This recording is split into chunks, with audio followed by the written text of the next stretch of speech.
Betting on sports can be hard, but hiring Morgan & Morgan is easy. Morgan & Morgan is America's largest injury law firm. They have over 100 offices nationwide and more than 1,000 lawyers. Their fee is free unless they win. For more information, go to forthepeople.com/bestbets or dial #law, #529 from your cell phone. That's forthepeople.com/bestbets. This is a paid advertisement. The numbers told the story. They always do. It's one of those idiots who believe in analytics. This is a numbers game with Gil Alexander on VSiN. Good Wednesday morning, too. It's a numbers game at VSiN, the sports betting network, VSiN.com, Game Plus, iHeartRadio, YouTube TV. However you're taking us in, we appreciate it. It's Gil Alexander. It is Kelly Midland, producer number 9. So much more than a producer. Live from Circa. How are you, sir? I'm doing well. How about yourself? I'm good. Made a couple bets yesterday. Nice. Like to hear it? Here it go. No, we'll get to it momentarily. On the show today, JVT joins us to talk NBA, college football, pro football. He's got it all. Get his thoughts on the latest college football bracket, the penultimate college football bracket, Kelly. It's a 5-star word for you. Matty Cox coming up from 3-Man Weave. We'll talk a little college hoops, find out what he's betting. Most wins in the National Football League. We will discuss that as well, that market. And we got some Aaron Schatz. I buried the headline. Aaron Schatz with his quarterly appearance here on the show. Through the prism of DVOA, we'll talk with Aaron about a couple things. One, historical DVOA numbers for the teams of 2024. Where do the Lions rank all time? Where do they stand now after 12 games? Where do the 11-1 Chiefs stand in terms of worst 11-1 teams of all time? We'll do that. Where does the Ravens offense stack up all time? There's a whole bunch of that with DVOA. And then Jason Weingart will join us. And yes, NFL Power Rankings, which I don't know about yours. Mine barely moved with one exception, of course. And you can guess the exception. There was not much movement in mine either. It was kind of funny as you and I both moved a team kind of dramatically, I guess I'd say. You wouldn't even be able to guess which team I had that I moved down. Really? It was one I got a little aggressive with last week. Then they took an L and I immediately slid back. I'm like, all right. I moved in from not ranked to number 10, I believe, and then dropped back out. Trying to think who that was. Well, we'll find out later on the show. Find out. Have to stick around. All right. Just an hour and 45 minutes from now. Hey, there's plenty between now and then, including 2 hours of yacht rock talk. No, I'm kidding. Okay, let's start with college football real quick, though I would like to do that. College football, we talked about this yesterday on the show. I said, with several guests yesterday, with a couple guests yesterday, we talked about both Will Hill and with Pete Futak, that Alabama's getting in this one way or the other, right? This is just how this stuff works. And that was the going theory. And so before they announced the bracket yesterday, I went ahead and I bet Alabama. Yeah, good on you. 18-1 to win it all. So I have Georgia 5-1, which, by the way, you could still get Georgia at 5-1, and I have Alabama at 18-1. They immediately after the announcement yesterday on ESPN that they were going to be in the 11th position in the bracket, that they immediately went down to about 13-1, 12-1. Now, by the way, that may sound smart, but if I had just done it a day earlier, I would have gotten way better than 18-1. So it's not that smart, right? But that was the going theory. That's why I bet Alabama. How much longer was it a day before? It was in the 20s. Really? I think it was 22-1 before I got there yesterday. Wow. Okay. I was staring at 12-1 yesterday afternoon. Oh, wow, well, by the time they announced it, it was 12. No, I'm saying even before. Oh, no, because I was considering. BetMGM had 22-1 available earlier in the day yesterday alone, and I want to say it was 40-1 earlier in the week. Anyway, point being, or late last week. Point being that now, so the way that it shakes out, you have Alabama, who they already called their shot. The committee called their shot last week by making Alabama just on the outside looking in, which was sort of their first salvo of, hey, anything happens here, you know who's getting in. So who? Let's talk about a few things. One, who deserves to be angry? Miami, obviously, on the outside looking in, deserves to be angry because they'll say, well, we have 2 losses, they have 3. It's that simple. And then Ole Miss probably has the best case to be angry because if you look at the bigger common opponents, Georgia, remember Alabama almost had the epic collapse against. Ole Miss beat Georgia by 18. South Carolina, Alabama barely beats South Carolina. Ole Miss dominates them. I know LSU went the other way in terms of a common opponent. But so Ole Miss probably has the best case of being aggrieved here. What's more interesting to me than all of that is is that we get to the ACC championship, right? We talked about this yesterday. This was how we couched the Alabama thing. SMU and Clemson. SMU right now, considered one of the 4 best conference champions, or at least conference leaders at this moment. So they're third in the bracket. 8th is their seed, right, in terms of the rankings. But they end up with the 3rd position in the bracket because of the one of the 4 best conference champions stipulation. But if they lose, right, if they lose the conference championship, if they lose the ACC conference championship game to Clemson, herein lies the rub, right? So this was the scenario we painted out yesterday. If Clemson beats SMU, does the committee still put in Alabama? If SMU wins, we don't have a problem, right, because Clemson's on the outside looking in as is. But if Clemson beats SMU, note that this doesn't apply to UNLV beating Boise State in the Mountain West, but specifically with this one, if Clemson beats SMU, does the committee bounce SMU out of the bracket entirely in favor of Alabama? And the calculus that we were talking about yesterday, the calculus I made in making the bet is, yes, they will. They will bounce SMU out for Alabama.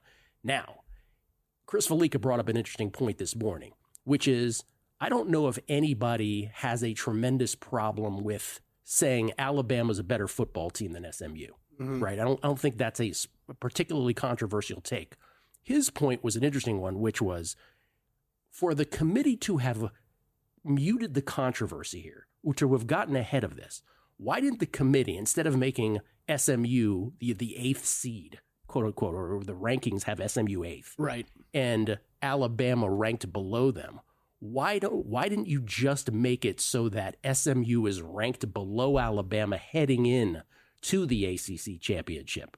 Therefore, if SMU loses, you avoid what I was talking about yesterday, being that the stipulation of conference championship game losses shouldn't hurt you. Right. And so if you do that heading into this week, you avoid that. You're basically telling everybody what's going to happen if they lose. Correct. Yeah, I agree with you. Correct. Yeah. Well, that was Fallica's point. That wasn't mine. I think that is I think that is a good hack to this controversy that will obviously occur if SMU loses to Clemson. The other way of putting this is, you can't create a system, right? Because they've already said teams that aren't playing this week, we don't have any more data points. They are where they are in terms of the pecking order. Okay. Championship games aren't supposed to hurt you. What you've created now by putting SMU 8th, Alabama 11th in the rankings, what you've created now is a situation where SMU's best checkmate play, not saying they're going to do this, but this was all over Twitter yesterday, SMU's best play is to forfeit the football game. To just come up with something where they're like, oh, sorry, we can't show up for this rash of the flu. We can't play, so no more data points. I guess we're in no matter, that's it, right? Now, I'm not saying that's happening. I'm just saying theoretically that's the checkmate move for SMU. So you can't have a system where going into the championship games, that's SMU's best play. This is why I was asking you yesterday, because I've heard it a lot this week. Like, we're really getting to the language of a loss in the conference championship game is not gonna hurt you, right, or whatever it is. And I'm like, about to hurt you. It's gonna hurt you. I don't know why they. I don't know why they keep bringing that up. Because if it's like, it has to matter somewhat, and I agree it should matter somewhat. It's about to hurt you if you lose, SMU.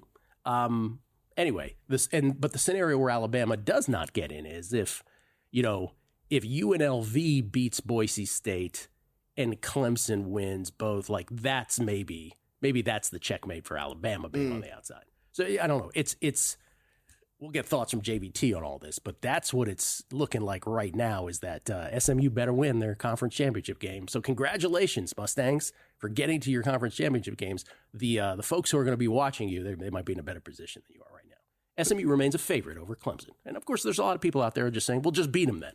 Yeah, but you get the idea. Bama's still 16-1 up over at DraftKings. Okay, there you go. That's still pretty good. Yeah, might get involved. Yeah, maybe we had that book available. We could have that number too. My records tell me I bet Georgia at some point at plus 650. So yeah. Go Dogs. We all bet Georgia at the same time. Oh, did we? Way early in the season. I don't remember it at all. Okay, let's go Dogs. The other bet I made, I also talked about yesterday, which I talked about the day before too, which is I went ahead and I bet Lamar Jackson MVP. Yeah, I like it. At 12-1 at BetMGM yesterday. 12-1, which was better than the plus 950 that we were quoting earlier in the week. And again, the thinking on this is, I like the Rams this week against the Bills. I think they have a puncher's chance for an outright upset. What that does for me is the real, ding on Lamar Jackson's resume this year has nothing to do with Lamar Jackson singularly. It has to do with the Ravens' record. And you cleverly brought up Cleve TA's parameters. For MVP winners in the past, they must be on teams that have X, Y, and Z. And one of the big stipulations was you can't have fewer than 11 wins in the end. So my thinking on the Lamar Jackson thing is right now they have 5 losses. So they cannot lose twice more. They can only afford one more loss. I actually don't think they lose again. I think they go 4-0, but even then they have one chance based on the parameters. Here it is from Cleve. No MVP in the last seasons came from a team with less than 11 wins, that one in the middle there. Because and with Buffalo, the Buffalo part of this, Josh Allen's obviously the favorite. I think Buffalo has a chance to lose to the Rams. I think they may have one more loss coming because they got the Lions after that. And therefore, the 4 losses versus the 5 losses, that will no longer be a consideration. That's why I get to the Lamar Jackson bet. Okay. Because here's the thing. He's 29 touchdowns and 3 picks. If Lamar Jackson ends up with, let's say, 37 touchdown passes and 4 picks and has better rushing yard stats than Josh Allen, you can't ignore 37 and 4. Agreed. No, I was going to say, but we're leaving out the Saquon Barkley issue. So it's not going to happen. I agree with you. I agree with you, and that's I didn't know there was 12-1 out there. I'll probably get to join you on that. I think the Saquon Barkley thing is noise. I think he is offensive player of the year, and that's the end of that. I think Josh Allen is the rightful favorite. I think he was most likely going to win. We're talking about betting odds, so at 12-1, I think there's enough room there for Lamar to get home because of everything you just broke down. It's like the Genty thing. I don't think Saquon's getting home. Yeah, it's like the Genty thing. If it was 2-1, I wouldn't bet it. Yeah, but 12-1 in the case of Lamar, yeah. Thank you very much. JVT's thoughts on all the college football bracketology, and of course his plays in both college. I'm going to say he's going to be on UNLV. That's just a guess. Also the NBA and the NFL. JVT next, right here on A Numbers Game at VSiN, the Sports Betting Network.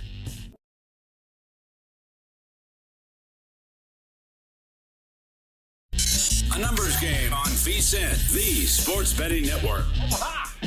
Nothing delivers comfort and joy quite like the unrivaled quality and taste of Omaha Steaks. It's guaranteed perfection in every single bite, and right now, you can save on unforgettable gifts with 50% off site-wide at omahasteaks.com. Plus, score an extra $30 off with promo code NUMBERS.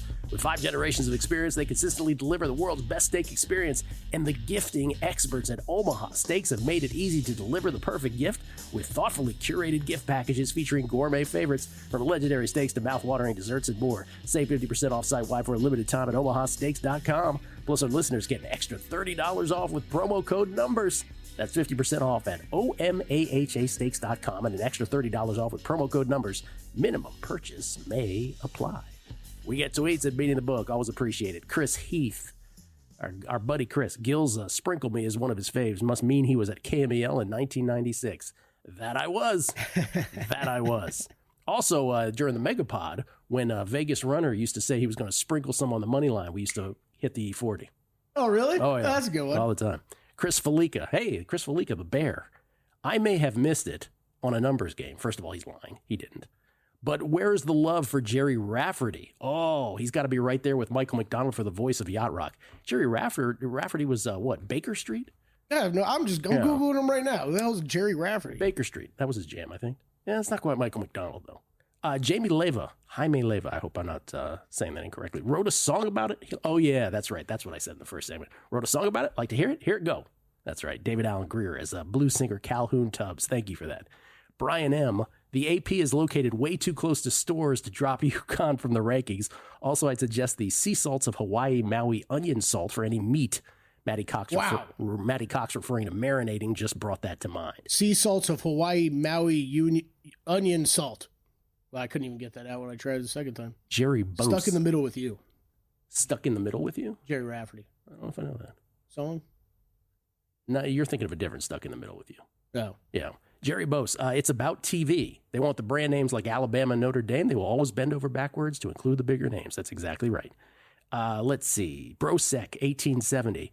They already walked it back last night. To anyone saying SMU should just win, Alabama should have just won during the regular season. This is the same BS as last year to sneak Bama in. Agree completely. Thank you. Grayson Rossi, what was the record of home teams in the challenges yesterday? Matt started to say it on A&G, but never gave it out. We'll ask him. We'll follow up on that. Las Vegas 514, yo. Correction for my guy, Matty. UMBC is Baltimore County. Appreciate the love for PG County, though. I thought he said Maryland Eastern Shore, too, which also isn't PG County. So I'm not really sure which way it was going with PG County.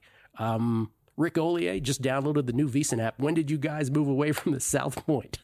And then he says Benito Santiago. What does that mean? I have no idea. And Eric Berg watched American Nightmare on Gil's recommendation maybe a year ago. I continue to share it with people today. One of the more fascinating recent documentaries. Still feel horrific for all involved. And Rink Needs Beer. Michael McDonald was all over the place. Chrissy Felica, he says. If you didn't have McDonald doing background vocals, you weren't trying. All right, we could read more, but we got to get to season win totals because it's time for Season Win Total Wednesdays. Are the guys looking over or under? It's another edition of Win Total Wednesday on A Numbers Game. You know, here's the thing. Here's the thing about all this, Kelly. Win totals, well, they're easy, right? But Morgan & Morgan, well, I should say win totals are hard. But Morgan & Morgan, they make everything easy.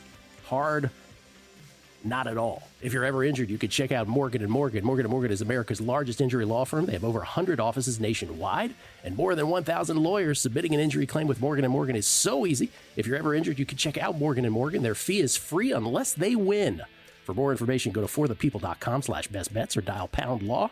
That's pound 529 from your cell phone. That's forthepeople.com/bestbets or pound law, pound 529 from your cell. This is a paid advertisement. No season wins today, no win totals. Although win totals in a sort of creative way, who's going to end up with the best record in the National Football League? Most wins is what we like to call Which we usually don't like these as much as the fewest wins. However, at this point in time in the NFL, it's actually kind of interesting. It is kind of interesting. I don't know. I think if there's a bet, this harkens back to something we were talking about the other day, where we were talking about number one seeds per conference, right? Right now, the most wins market, as you would imagine, because Detroit is 11-1 and Kansas City is 11-1, that they have the shortest odds, which they do.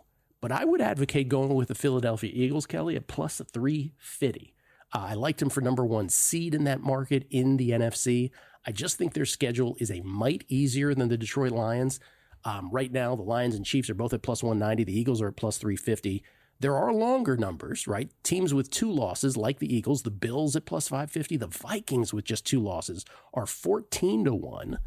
And then you've got 3-loss Packers at 80-1, the 3-loss Steelers at 150-1, and so on.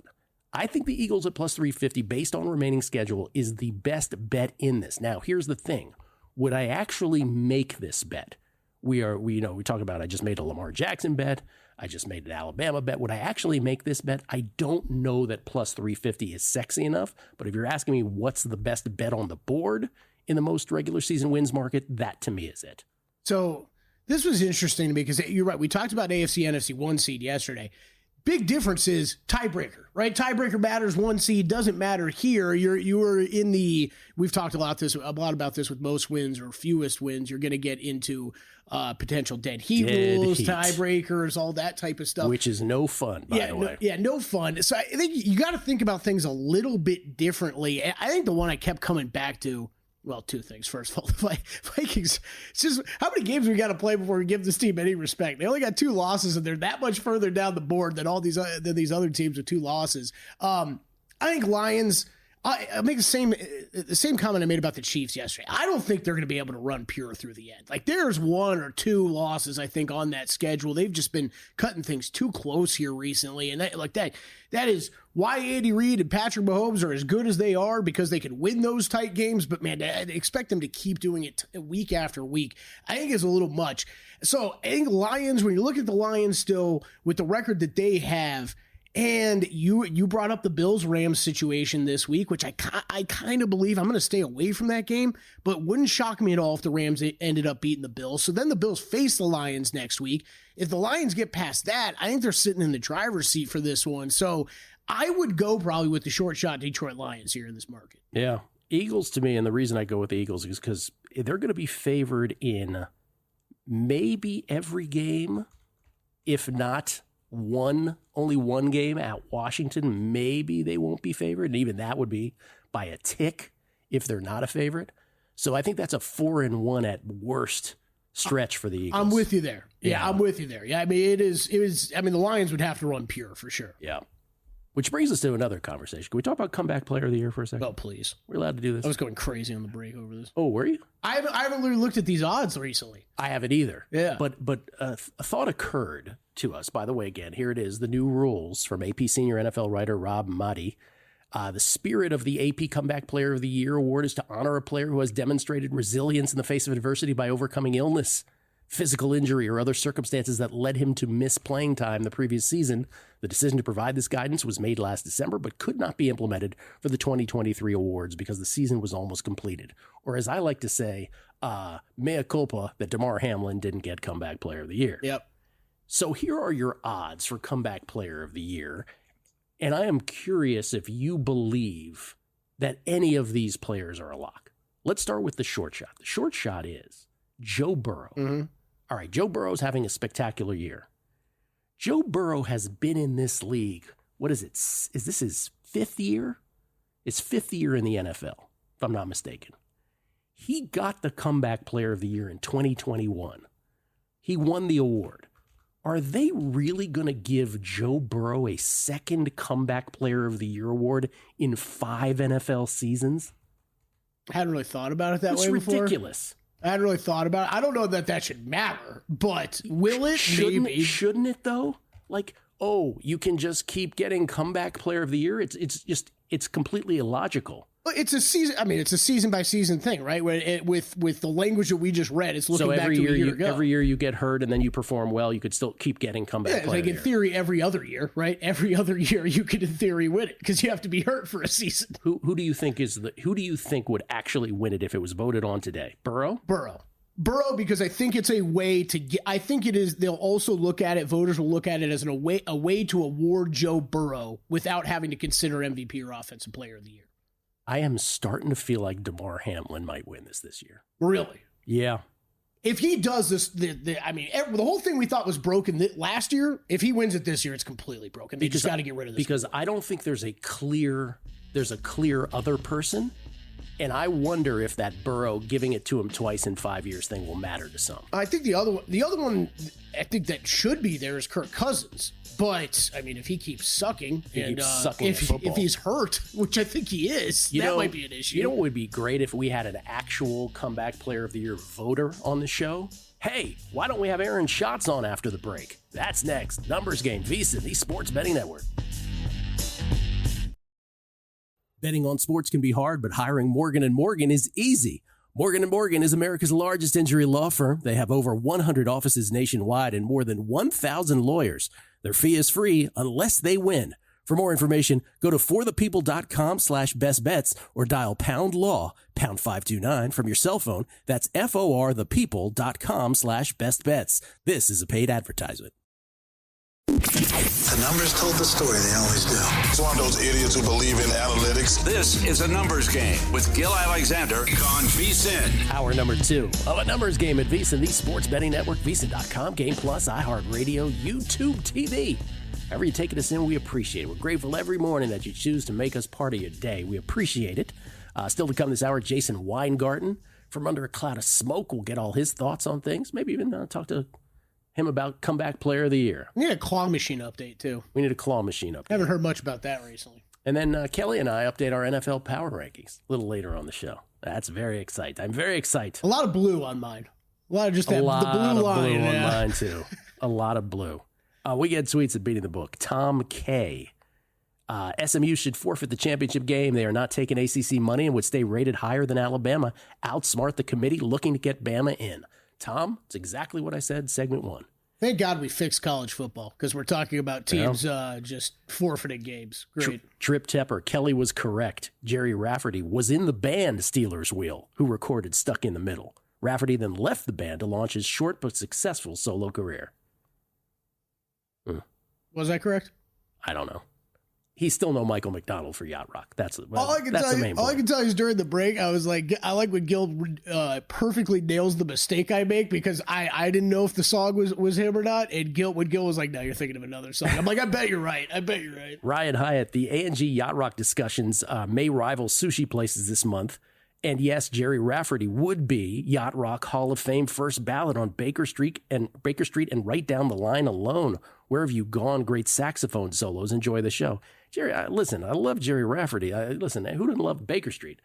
But he's not a Yacht Rock Hall of Famer. Stop it. I cannot wait to take you to Yachtly Crew. We're going to have so much fun. Buying you a captain's hat and everything.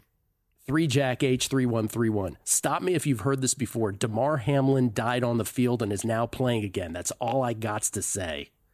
It was a year ago. Oh, Tom from Pittsburgh. I have forgot to watch this last night. He says, after watching the first episode of Hard Knocks, AFC North, my main takeaway was that this show will make it obvious why Mike Tomlin will win his first Coach of the Year award. Ooh, interesting. All right. That is something new this year. You never know how things like that might influence. That's right. And the numbers, guys, regarding DVOA, what does the status of Detroit's injury-riddled defense do to their future projections? Well, it would be wonderful if we had the creator of DVOA on with us right now. And we do. Ladies and gentlemen, for his quarter pole appearance on the show today, he is kind enough to come on a numbers game every quarter of the NFL season. And at the end of the regular season, it's the creator of DVOA. He's now at FTN Sports, the great Aaron Schatz, courtesy of the Progressive Guest Line. How you doing, Aaron? Hey, I'm good, guys. How are you? Doing very well. You have Detroit through 12 games, not you, but through the prism of DVOA. You have, and by the way, DVOA, for those who don't know, defense adjusted value over average, calculating a team's success based on the down and distance of each play during the season, then calculates how much or more or less successful each team is compared to the league average. You have the Detroit Lions, this year's Detroit Lions, as the, let's figure it out, third, sixth, seventh best team of all time through 12 games.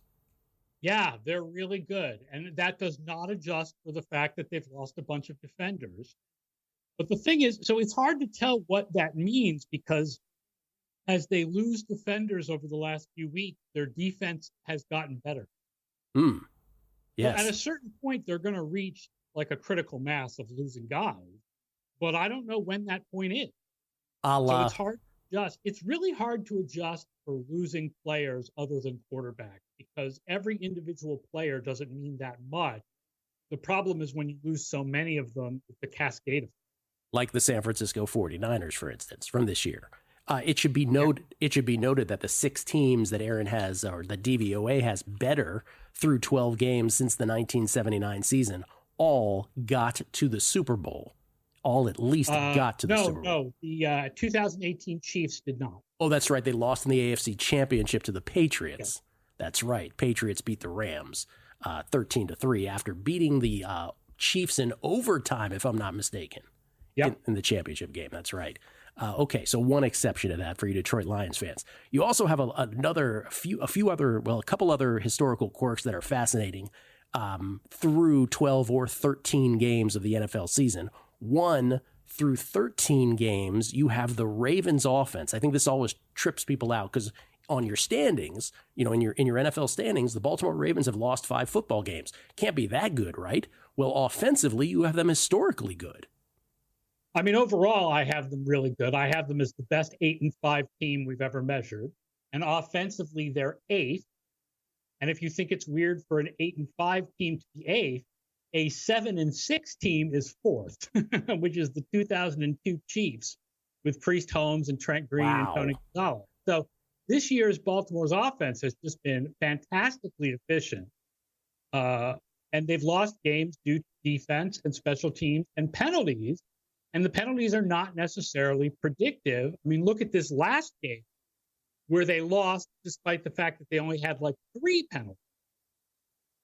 Baltimore's offense, the 8th best team through the prism of DVOA since 1979. And then here's the one that we alluded to last time, or we talked about last time you were on, which has continued. The Kansas City Chiefs are 11-1. You've done this. You've gone all the way back to 1979. So it's not the history of the NFL, but it's a long way back, right? We're talking 45 years back. You have the Chiefs at 11-1 as the second worst 11-1 team since you've been doing this since 1979. Yes. They won their last game in the dumbest way possible.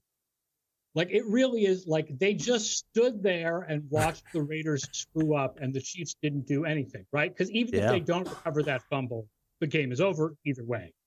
So, the Chiefs are really low. The 2012 Falcons are the only 11-1 team that's lower. In fact, if you look at point differential, which is simpler than DVOA, the Chiefs are the worst 11-1 team in NFL history. DVOA actually likes them a little bit more than that because they've played a hard schedule this year. But we keep saying, like, how do they keep doing this? And yes, like, I do believe the Chiefs are going to play better when we get to the playoffs. But are they going to play better enough to beat the Bills and maybe the Ravens and whoever else they have to play? Like, I don't know, because at this point, their defense has declined a lot since how well it was playing early in the year, and the offense hasn't picked it up to make up the difference. Yeah, so two questions. One, remind me about the 2012 Falcons who were 11-1 and worse than this team. I don't even remember that team. Good offense, bad defense. I believe they lost in the divisional round. Matt Ryan offense, Tony Gonzalez again. Yeah. Okay, so the predictive part of this is what is fascinating to us as bettors because, it is interesting. So going through all this, it follows then, okay, Chiefs perhaps very vulnerable then in a postseason situation. Lions perhaps better than the eye test reveals, though there are the injuries. Let me just ask it this way. Is Patrick Mahomes, have you found when the Chiefs have been rated through DVOA through the years, does he sort of serve as a hack to all of this? Like, he's so unbelievably Supermanish that while all of these numbers are correct, he can just put on his cape and just crush it all. The problem is that will be true until the year it's not true. Right. Yeah. The two examples I keep bringing up are the 1990 49ers and the 2005 Patriots. The 1990 49ers are more similar to the Chiefs because they also started by winning a bunch of games, but not playing that well. Well, I mean, playing well, but not as good as a 10-0 team. And they lost in the NFC Championship game when Montana got hurt. And then the 2005 Patriots, I remember very well because it was the early days of me being in the football commentary world. And everybody said, well, the Patriots are only the 7th or 8th team in the regular season, but it doesn't matter because Belichick and Brady have an extra gear in the playoffs, and they will turn it on and they will win a third straight championship. And instead, they went to Denver and lost. Like, there were no magic beans. There was no extra gear. There was an extra gear until the year there just wasn't. And so the same is kind of true for the Chiefs. Like, they're not out of it. They're a contender. I do think they're better than this. I think their defense, Spagnuolo is really good at game planning in the playoffs. It's supposed to get Hollywood Brown back at the end of the season. They'll be better than this. But they're not playing like one of the top 4 or 5 teams in the league. And the same logic I would assume then applies in reverse to Lamar Jackson, right? And the Ravens, which is, he'll always be a playoff, failure until that year where he's not. And you're like, well, yeah, but the number said this should have happened all along. Right. Like Peyton Manning, or in other sports, Barry Bonds or Jason Tatum. Like, they're players who have a history of playing bad in the playoffs until the year where they don't, where they play fine. That's right. People forget that about Barry Bonds. Until 2002, he was considered a playoff bust, and then he started hitting balls that still haven't come down, starting in 2002. The other thing that's interesting with DVOA, and we'll get to your awards thoughts on the other side, but real quick, biggest offensive improvements since Week 6, Dolphins. Biggest offensive declines, Seattle and Atlanta. Biggest defensive improvements since Week 6, Philly. Biggest defensive decline since Week 6, Minnesota. All of that is very fascinating. And it's interesting, by the way, that the Seattle defense has improved at the same time that their offense has declined, and that's how they've stayed in the NFC West race. Wow. And that's not what we would have expected with a coach like Mike Macdonald necessarily. Well, you would have expected their defense to have been better early in the season, Yes. but I think we all believe Geno Smith is a good quarterback at this point, so you don't expect their offense to be as bad as it's been the last few weeks, but the running game has been non-existent. Offensive improvement, best in the NFL since week 6 of the Seattle Seahawks. All right, well, we come back with Aaron. He is also one of the 50 awards voters, AP, for all the AP awards, MVP all the way to comeback player of the year and everything in between. We'll get his thoughts, at least to the extent that he is willing to share. We will not pin him down to a vote, but get his thoughts as one of 50 bettors. I'll do the math, Kelly. That's 2% of all bettors. Aaron Schatz, we have it right here on the show. That's on the other side. Numbers Game, Visa, the Sports Betting Network.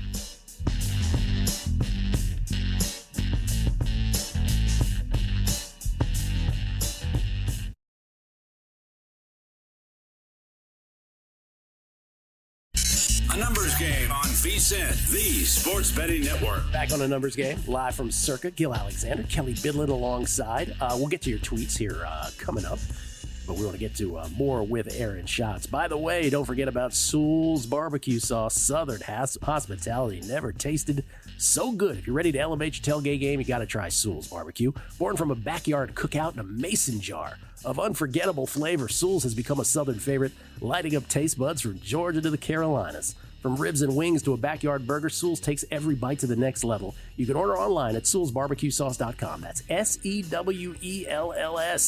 BBQSauce.com. Oh, sounds good. We got to move this read up earlier in the show. It's making me hungry. I think we should move it later so that we can eat immediately. Oh, okay, I got it.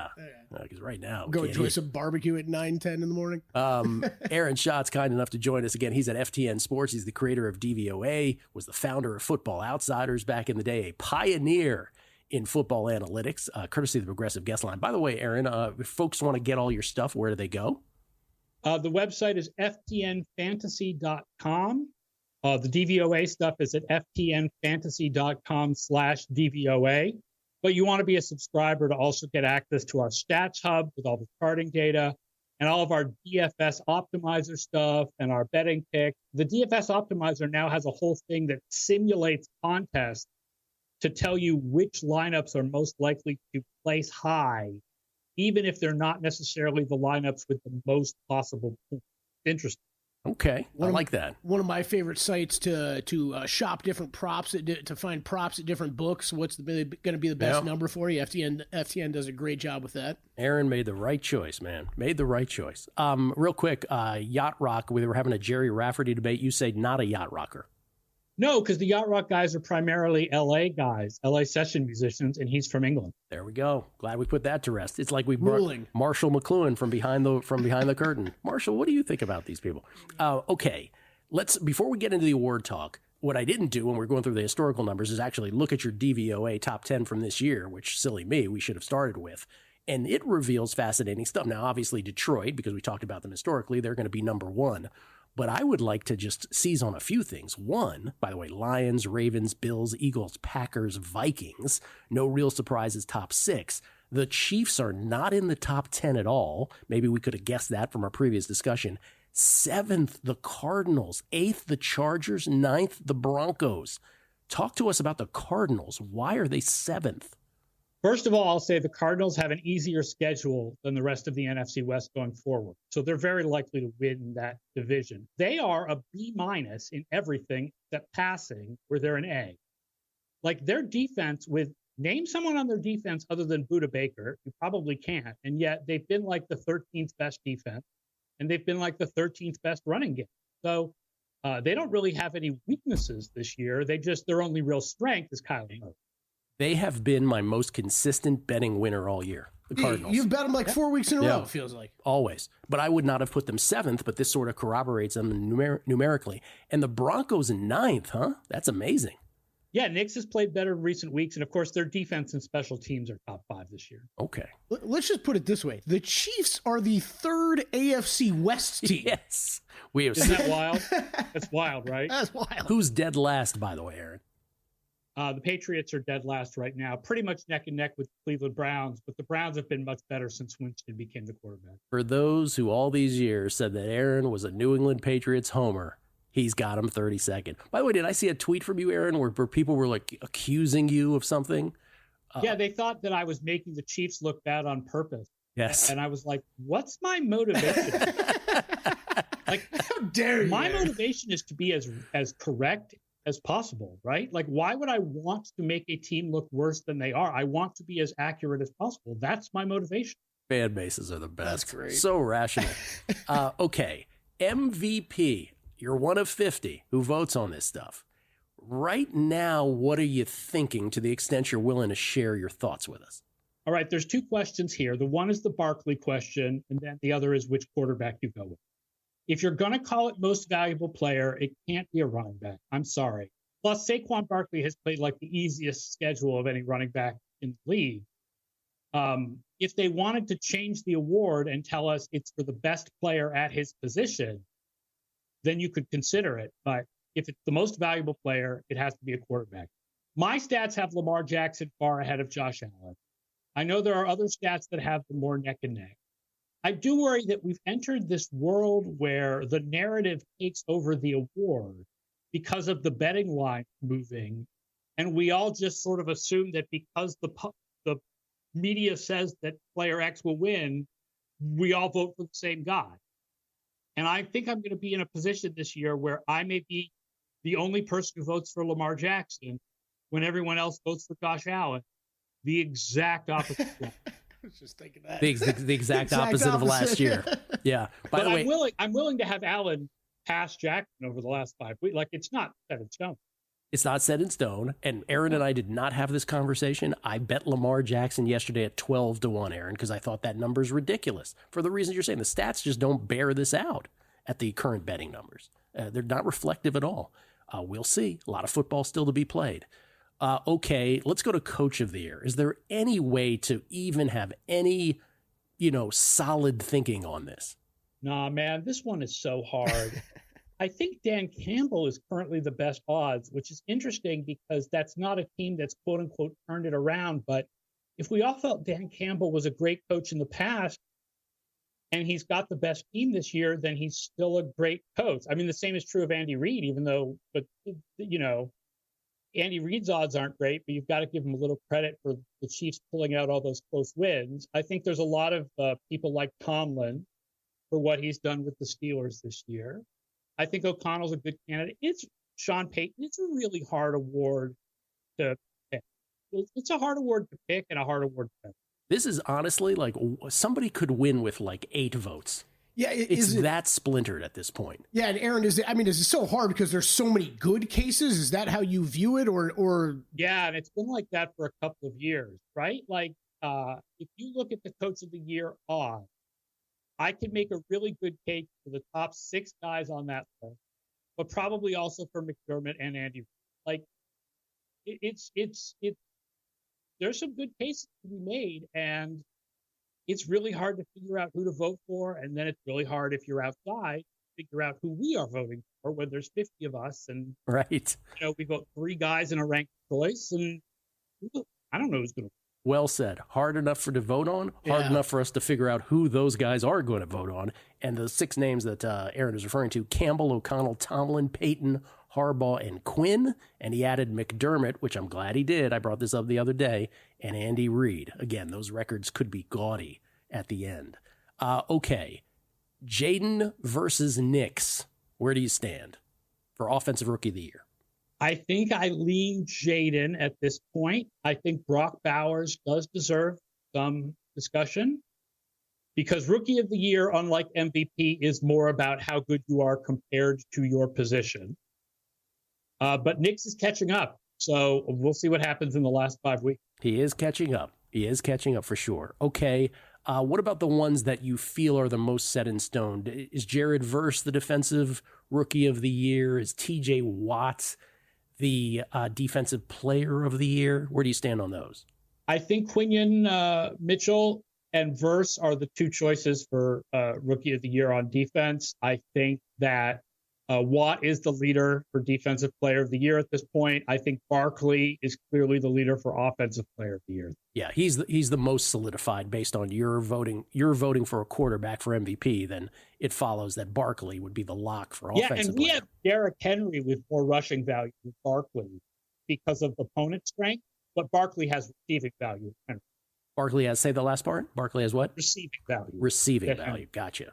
Plus, he could break the all-time record for yards. I mean, that's still on the table as well, schedule or not. Okay. And then there's the hardest one of them all, and I'm sorry to close with this, but I have to. What are you doing with Comeback Player of the Year? We just had a brief discussion about it, and I was like, can Joe Burrow really win this twice in 5 years as a pro? Is that allowed? Where do you stand? Didn't Chad Pennington? Did he? Did Chad Did he? Pennington? I think he did. so, I mean, yeah. Let me check. the hard question, as Mike Kinnear keeps pointing out to me, is what do you do with DeMar Hamlin having his comeback year 2 years afterwards instead of 1 year afterwards? Do you consider that?